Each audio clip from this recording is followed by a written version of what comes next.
ஆவியின் பெயராலே ஆமேன். மூவொரு கடவுளுடைய அருளும் ஆசீரும் பாதுகாப்பு வழி நடத்துதல் உங்களோடு இருப்பதாக.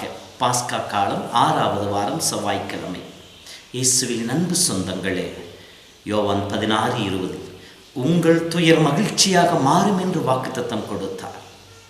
எரேமியா புத்தகம் 31:13 நான் அவர்களுடைய அழுகையை மகிழ்ச்சியாக மாற்றுவேன், அவர்களுக்கு ஆறுதல் கொடுப்பேன், துன்பத்திற்கு பதிலாக இன்பத்தை பெற்று தருவேன் என்று வாக்குத்தத்தம் கொடுத்திருக்கின்றார். நம் தேவன் வாக்கு மாறாத கடவுள். ஆனால் நம்முடைய வாழ்வில் நாம் கடந்து போகின்ற நிகழ்வுகள் நம்மை வியப்படைய செய்யக்கூடியதாக இருக்கும். கடவுளுடைய செயல்பாடுகள் நம்மால் புரிந்து கொள்ள முடியாமல் இருக்கும், நம்முடைய அறிவுக்கு எட்டாததாக இருக்கும். எனில் ஆண்டவருடைய வழிமுறைகள் வியப்புக்குரியன. முதலிலே பார்ப்பதற்கு அது நமக்கு ஒரு சோர்வை கொடுக்கக்கூடியதாக இருந்தாலும் கூட, காலம் கணிகின்ற பொழுது அது நம்மை கடவுள் வெற்றியின் பாதைக்கு அழைத்து செல்லுகின்ற பொழுது நாம் வியந்து போவோம், கடவுளுக்கு நன்றி செலுத்துபவர்களாக இருப்போம், இடைவிடாமல் நன்றி செலுத்துவோம். இன்றைய திருப்பால் 138:1 அழகாக சொல்லப்பட்டிருக்கின்றது, ஆண்டவரே என் முழு உள்ளத்தோடு உமக்கு நன்றி செலுத்துவேன் என்று சொல்லி, ஏனெனில் என் குரலுக்கு செவி கொடுத்தீர், எனக்கு வலிமை கொடுத்தீர், என்னை பாதுகாத்தீர் என்று இறைவன் செய்த வியத்தகு செயல் நினைத்து பார்த்து கடவுளுக்கு நன்றி செலுத்துவதாக இருக்கின்றது.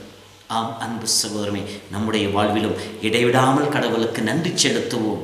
அனைத்தையும் நன்மையாக மாற்றி போடுகின்ற கடவுள் நம் தேவன். நம் வாழ்வில் வருகின்ற தடைகளை கூட, துயரங்களை துன்பங்களை கூட நம் வாழ்வின் ஆசீராக மாற்றித் தருகின்ற கடவுள் நம் தேவன். எப்பொழுது நாம் அவரை சார்ந்து இருக்கின்ற பொழுது. அதைத்தான் இன்றைய முதல் வாசகம் நமக்கு சொல்லி காட்டுகிறது. பிலிப்பு நகரிலே பவுலும் சீலாவும் சிறையில் அடைக்கப்படுகின்றார்கள். இயேசு நற்செய்தியை போதித்ததற்காக, தவறான வழியிலே சென்று கொண்டிருந்த மக்களை நேரிய வழியில் திருப்பியதற்காக, ஒரு பெண்ணை பீடித்திருந்த சாத்தான் பிடியிலிருந்து விடுதலை கொடுத்து அந்த பெண்ணிற்கு புதிய வாழ்வை கொடுத்ததற்காக இங்கே இவர்கள் சிறையிலே அடைக்கப்படுகின்றார்கள், நைய புடைக்கப்படுகிறார்கள், கைகளும் கால்களும் பிணைக்கப்பட்டிருக்கின்றன. 4ஆம் காவலிலே அவர்கள் காவல் வைக்கப்படுகின்றார்கள். இப்படி இருக்கின்ற பொழுது அவர்கள் ஆண்டவரை நம்பி இருந்தார்கள். எது வந்தாலும் எங்கள் தேவன் எங்களோடு இருக்கின்றார், எங்கள் தேவன் எங்களை தனியாக விட்டு விடுவதில்லை என்கிற உணர்வு அவர்களுக்கு. எனவே துன்பத்தின் மத்தியில் அவர்கள் துதிப்பாட ஆரம்பித்தார்கள், ஆண்டவருக்கு நன்றி செலுத்த ஆரம்பித்தார்கள், புகழ்ச்சி பாடலை பாட ஆரம்பித்தார்கள். எப்படி?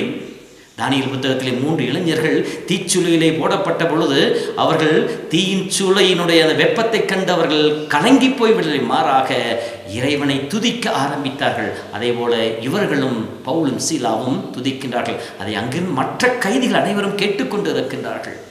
இறைவனை துதிக்க துதிக்க, இறைவனை பெயரை மகிமைப்படுத்த கட்டுகள் உடைகின்றன, கதவுகள் திறக்கின்றன. அவர்களுக்கு மட்டுமல்ல, இந்த செய்தியை கேட்கொண்ட எல்லோருடைய கட்டுகளும் அவிழ்க்கப்பட்டதாக சொல்லப்படுகின்றது. துயரத்தை, அந்த துன்பத்தை மகிழ்ச்சி ஆசீர்வாத பாத்திரமாக கடவுள் மாற்றி போட்ட நிகழ்வு எது? ஆம் அன்பு சகோதரமே, நம்முடைய வாழ்விலும் கூட துன்பங்கள் உண்டு, துயரங்கள் உண்டு, வேதனை உண்டு, அழுகை உண்டு, அங்கலாய்ப்பு உண்டு, போராட்டங்கள் உண்டு, எதிர்ப்புகளும் சறுக்கல்களும் சங்கடங்களும் உண்டு. ஆனால் இதன் மத்தியிலே நாம் எப்படி செயல்படுவர்களாக இருக்கின்றோம்? ஐயோ என்று சொல்லி புலம்பி தீர்த்து போகிறவர்களாக இருக்கின்றோமா? அல்லது நம்முடைய துன்பத்தையும் துயரத்தையும் கண்டு பயந்து ஒளிந்து கொள்பவர்களாக இருக்கின்றோமா? ஏன் என்று சொல்லி கடவுளுக்கு எதிராக கேள்வி கேட்பவர்களாக இருக்கின்றோமா? அல்லது பவுலும் சீலாவையும் போல துன்பத்தின் மத்தியிலே கலங்காமல் கடவுள் மீது நம்பிக்கை வைத்து இறைபோல் பாடுபவர்களாக இருக்கின்றோமா? கடவுளை துதிக்க துதிக்க எவ்வாறு பவுல் சீலாவின் கட்டுகள் உடைக்கப்பட்டதோ அதே போல நாமும் கடவுளை துதித்து மகிழ ஆரம்பிக்கிற பொழுது, துன்பத்தின் மத்தியிலே கடவுளை நோக்கி பார்க்க முற்படுகின்ற பொழுது நம் கட்டுகளும் அவிழ்த்து போகும், நம்முடைய சங்கடங்கள் அனைத்தும் நம்மை விட்டு விலகி போகும், எல்லா விதமான தடைகளும் இறைவன் தகர்த்தெறிவார். எனில் எசாயா புத்தகம் 59:1 சொல்லப்படுகிறது, உனக்கு உதவாதவாறு என் கரங்கள் குறுகி போய்விடவில்லை, உனக்கு செவிமடுக்காதவாறு என் காதுகள் மந்தமாகிவிடவில்லை என்று சொல்லப்பட்டிருக்கின்றது. இன்றும் கடவுள் செயல்படுபவராக இருக்கின்றார். நம் மத்தியிலே நம் துன்பத்தை துயரத்தை மாற்றி போடுபவராக இருக்கின்றார். அக்களிப்பின் தைலத்தால் நம்மை நிறைப்பவராக இருக்கின்றார். ஆனால் இந்த துன்பத்தோடு நாம் கடந்து போகின்ற பொழுது இறைவனை நோக்கி பார்ப்போம், கடவுளை மகிமைப்படுத்துவோம். இந்த துன்பத்திலே கடவுளே உமக்கு நன்றி என்று சொல்லி இறைவனை ஆராதிப்போம், இறை புகழ்ச்சி பண்ணெடுப்போம். நிச்சயமாக நம் துயரம் மகிழ்ச்சியாக மாறும். உங்கள் கஷ்டங்கள் எவ்வளவு பெரிதாக இருந்தாலும், நோய்களும் வேதனைகளும் எவ்வளவு பெரிதாக இருந்தாலும், அவை மழை போல் இருந்தாலும் அதை பனி போல உருகச் செய்கின்றவன் நம் தேவன். நம்புவோம், கடவுள் நம் ஒவ்வொருவரையும் மகிழ்ச்சியால் நிறைப்பாராக. ஆண்டவர் உங்களோடு இருப்பாராக. எல்லாம் வல்ல இறைவன் தந்தை, மகன், தூய ஆவி உங்களை உங்கள் குடும்பத்தை நிறைவாய் ஆசீர்வதிப்பாராக.